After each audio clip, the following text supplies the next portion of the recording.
في لحظة رح تتذكر كل اللي مريت فيه وتبتسم لأنك ما استسلمت.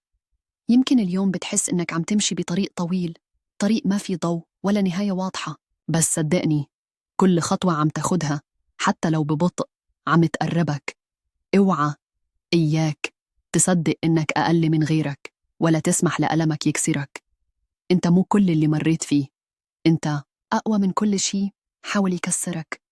الناس بتشوف الظاهر، بس أنت الوحيد اللي بتعرف كم مرة وقفت بعد ما وقعت، وكم ليلة بكيت وسكرت على حالك الباب ورجعت ابتسمت الصبح. هذا مش ضعف، هذا اسمه شجاعة. الشجعان مو بس اللي بينتصروا، الشجعان هم اللي بيكملوا حتى لو خايفين، حتى لو لحالهم.